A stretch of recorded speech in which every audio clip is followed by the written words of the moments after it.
पहले आज मेरे सिख भाई बोलेंगे, ये बाइट जरूर डालना, क्योंकि आज इन्होंने मेरा दिल जीत लिया। कैसे?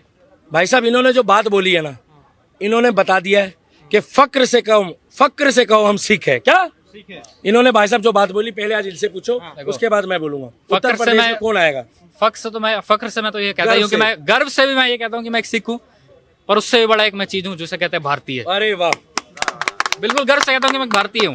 ठीक है। राहुल गांधी कहते हैं कि पगड़ी पहनने पे और कड़ा पहनने पे बंदिशें लगाई जा रही है भारत देश में। उस बयान को कैसे देखते हैं, क्या कहेंगे उस पर? गांधी परिवार नाम का जो दीमक है ना, उसने शुरू से गंदी डाला है। ठीक है, अगर आप एक बात बताओ, 64 साल लगातार राज करने के बाद हिंदुस्तान जैसे शहर में हिंदू का मंदिर नहीं बन सकता है, उसको बनने में 500 साल लग गए, तो आप समझ जाइए कि गांधी परिवार का क्या हाल है। ठीक है, ठीक है। अरे अभी तो पर्चे बहुत बचे हैं, अभी तो खोलना शुरू करूंगा। तो कांग्रेस जो, अगर आप गूगल में सर्च करोगे ना, इटालियन बार डांसर, वो अपना सब बार बंद करके वापस इटली पहुंच जाएगी। ठीक है, अगर पर्चा में खोलना शुरू करूं तो। ठीक है, उसके बाद बात की जाए, अगर अखिलेश यादव जो कह रहे हैं कि बहुमत में, अगर देखो यूपी के हर जो नागरिक है उससे एक बेनती है, चाहे तुम अभी रोटी कपड़ा मकान जो सोच रहे हो सोचो, पर एक बात याद रखो, रोटी कपड़ा मकान से भी एक बड़ी चीज है जिसे कहता है माँ, बेटी, इज्जत और पगड़ी। अगर वो बचानी है तो भाजपा जिताओ। अगर भाजपा नहीं जितानी और तुम्हें लगता है कि ये बड़ी बात नहीं है, 500 रुपया रैली लेके मैं खुश हूँ, तो भाई तुम किसी को भी जिताओ। अभी तो 33 सीट आई है तो नंगा नाच हो गया है भाई। बहुत बढ़िया। पूरा जीतेंगे तो तुम क्या सोच रहे हो भाई, क्या होगा? निपा जी वो तो कह रहे हैं कि जो जननायक राहुल गांधी युवा नेता, कहते हैं हम युवा नेता हैं। 45 साल का युवा होता है तो मैं क्या हूँ? 56 साल का 56 साल का अगर युवा नेता है तो मैं क्या अभी हॉस्पिटल में जस्ट पैदा हुआ हूँ क्या? अरे भाई क्या बातें कर रहे हो भाई? भाई साहब, वो युवा नहीं, सही कह रहे हैं। आज आप सरदार जी बोलेंगे और शुभम त्यागी सुनेगा पहले। ठीक है, वो अधेड़ उम्र का आदमी जिसको अभी तक समझ, यहाँ तो हमारे घर में बोलते हैं अक्ल दाढ़ आ गई तो आदमी को अक्ल आ जाती है, वो बेचारा एक पैर कबर में हो गया तब भी उसको समझ नहीं आ रहा, तो क्या बोला जाए? वो बोल रहा है कि मैं युवा नेता हूँ, मैंने ये कर दिया, आपको मैं बहुत पारदर्शिता दिखाऊंगा। अभी इलेक्शन से पहले कन्याकुमारी से कश्मीर तक चले गए, उनसे पूछो पैसा कहाँ से आया। मैं यहाँ से पैदल देहरादून चला जाऊँ, मेरा भाई हालत खराब हो जाएगी। अरे भाई साहब, एक बात बताओ, अगर वो कह रहे हैं मैं 6000 किलोमीटर पैदल चल चुका हूँ, क्या जो आज तक कावड़ियों की तरह जल नहीं उठाया? भाई साहब, हमारे कावड़िए भाइयों के लिए ताली मार दो जो जल उठाते पहले तो बोले के वक्त, जिन्होंने 600 किलोमीटर, 400 किलोमीटर, 500 किलोमीटर की एक महीने की यात्रा करते हैं। वो कह रहे हैं मैं 6000 किलोमीटर पैदल चल गया। अगर वो 6000 किलोमीटर पैदल चला है तो मैं कल अमेरिका से पैदल चल कर आया हूँ। झूठ बोलने में क्या रखा है? अरे झूठ बोलने में क्या? अमेरिका में कल मैं बर्गर खा रहा था यार, आज मैं पैदल पैदल यहाँ पहुंच गया हूँ, फ्लैश हूँ मैं। इसीलिए मैं एक ही बात बोलूंगा कि आज हमारे भाई ने गर्व से हमारा सीना चौड़ा कर दिया। इन्होंने क्या बता दिया है कि भाई साहब, पगड़ी की आन बान शान, बहन बेटियों की चुन्नी, इज्जत, सिंदूर, तिलक और ये भगवा।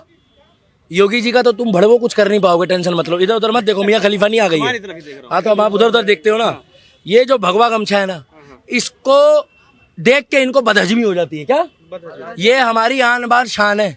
क्या ये शान है? और इसीलिए योगी जी का पहनावा देख के अखिलेश यादव को दिक्कत होती है कि भगवाधारी नीचे से ऊपर तक मुख्यमंत्री कैसे बन गया। ये इनके तिलक से दिक्कत, इनकी उंगली से, एटीट्यूड से दिक्कत। अगर ऐसा एटीट्यूड वाला देश का प्रधानमंत्री बन गया तो वो वैसी क्या कहता मालूम है? अरे 15 मिनट के लिए पुलिस हटा दो, क्योंकि वो मुंह में खैनी डाल लेता है। अब खैनी डालने के बाद कहता है मोदी, मोदी को बोलता है मोदी। क्या अब मोदी बोलता है, बॉडी बोलता है, ये तो नहीं पता। बॉडी तो हमारे बाबा की है, बाबी सॉलिड बॉडी नहीं। तुम तो ग्रेट हो। तुम कह रहे हो 15 मिनट के लिए पुलिस हटा दो। क्या मैं बार बार कह रहा हूँ, ये मेरा डायलॉग है, इसको पेटेंट कर दो। 15 दिन के लिए योगी को प्रधानमंत्री बना दो, 16वें दिन भारत सोने की चिड़िया बन जाएगा। भाई साहब, हर गाड़ी के साथ एक बुलडोजर खड़ा होगा, 112। जैसे किसी बहन बेटी की इज्जत लूटी या किसी की तरफ आंख उठा के देखा तो सिर्फ इतना बोल दो कि भैया कयूम, पता कर गली में पत्थर कौन चला कर आया और बहन बेटी की चुन्नी किसने खींची है। बोले क्यों? बुलडोजर आधा घंटे से किसी की शक्ल मैच कर रहा है। और बुलडोजर में लगवा दो एक स्कैनर। क्या स्कैनर भाई? और उधर सीसीटीवी में लगवा दो स्कैनर। जैसे किसी ने बहन बेटी को अगर छेड़ा या क्राइम करा या भगवान ना करे किसी का मर्डर करा या माफिया हुआ, पहले तो उसका चेहरा स्कैन हो। आपको बता रहा हूं, चेहरा स्कैन हो गया कंप्यूटर में तो बुलडोजर घूम रहा है। जिक नहीं, ये नहीं, नो जिक ये नहीं, यो जिक ये नहीं नो, जिक ये नहीं नो, जिक टे टे टे टे टे टे टे टे टे टे टे टे टे। भाई साहब उसकी ऐसी लंका लगेगी कि बुलडोजर का खौफ है उत्तर प्रदेश में। देखो मैं भी हिंदू हूँ और मैं बीजेपी के ऑलमोस्ट 80% काम से बिल्कुल खुश हूँ।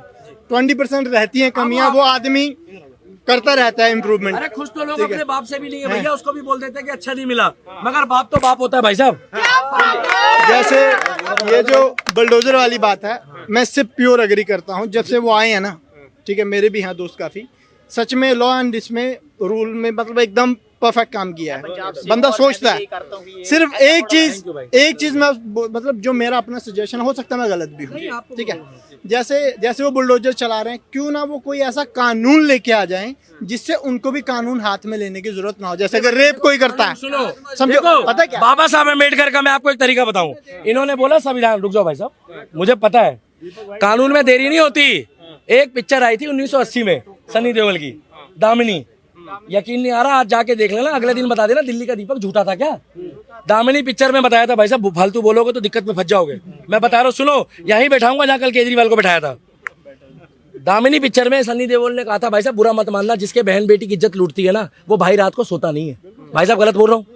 मेरे हिसाब से अगर यहाँ कोई भी लड़का खड़ा है, अगर उसकी बहन बेटी की तरफ किसी ने आंख उठा के देखी, तो वो कानून बाद में देखेगा, पहले उससे निपटेगा जाके। क्योंकि भाई साहब सुनो, क्योंकि आपको संविधान पे अगर विश्वास है तो जाके कोर्ट में पता कर लो। 20 साल हो गए, अपराधी खुलेआम घूम रहा है। मैं नहीं कह रहा संविधान हाथ में लो, सबसे बड़ा कलकत्ता के केस देख लो। और दूसरी बात, उसने बोला था कि तारीख पे तारीख पड़ती है मगर हिसाब नहीं मिलता। औरतें अपना मंगलसूत्र बेच देती है, मिलती तो सिर्फ तारीख। अरे भाई साहब, जज को पता होता है ये मुजरिम है। जज को क्या पता? जज को कौन कह रहा नहीं पता कि उसको ये मुजरिम है? क्या जज को पता होता है ये मुजरिम है? अगर कानून के हाथ इतने लंबे हैं तो 10वीं पेशी में या 12वीं पेशी में मुजरिम को उठाओ और फांसी दे दो ना भाई साहब। तुम कपिल सिब्बल जैसे वकील की बातों में आके जो भाई साहब गवाहों के घर जाके उनको डराते हैं, क्या गवाहों के भाई को किडनैप करते हैं ये लोग और कहते हैं कि अगर कोर्ट में गवाही दी, क्या कोर्ट में गवाही दी, तो भाई साहब एक बात ध्यान रखियो, अगले दिन तेरा भाई गायब है, वो बेचारा गवाह क्या करेगा? मरता क्या ना करता। जब बात आती है ना भाई साहब परिवार में, एक कहावत होती है कि मर्द कहीं नहीं टूटता, मर्द, मगर जब अपनी बात आती है घर की तो मर्द वहीं टूट जाता। भाई साहब भैया गलत बोल रहा हूँ? अब इन्हीं की बात पे मैं एक बहुत जरूरी बात, जो हम सरदार शुरू से और हमारे जो क्षत्रिय बोला जाता है ना, क्षत्रिय सनातनी लोग थे, वो शुरू से करते हैं। आप किसी भी बड़े जो महाराज हैं उनको देख लीजिए, महाराणा प्रताप हो चाहे छत्रपति शिवाजी महाराज हो हमारे, ठीक है, वो कभी नहीं निकले बिना शस्त्रों के।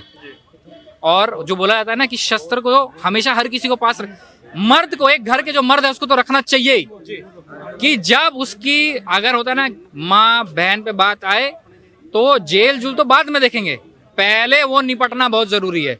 इसलिए हम सिख शुरू से बोलते आ रहे हैं कि शस्त्र रखो तभी तरक्की होगी, नहीं तो नहीं होगी। किसी भी काम के लिए अगर मैं बोला ना, अगर आज भी अगर आप लोग मेरे को घेर के मार दो ना, आज भी पुलिस को आने में 2 घंटे लग जाएंगे। योगी आना चाहिए और प्रधानमंत्री मोदी साहब नहीं बन सकते थे।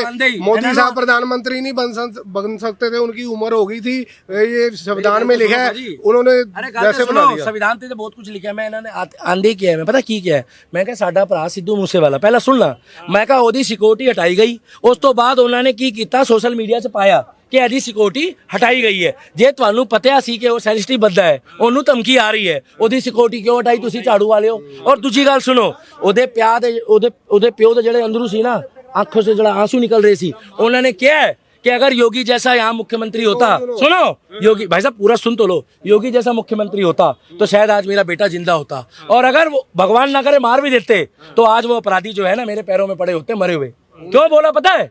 क्योंकि उसके बाप को पता है जिसके साथ बीतती है, जिसका बेटा मरता है ना, जिसने भाई साहब पोते की उम्र में, पोता खिलाने वाली उम्र में अपने बेटे को कंधा दिया, उससे पूछो और किसी का क्या बिगाड़ा भाई उसने?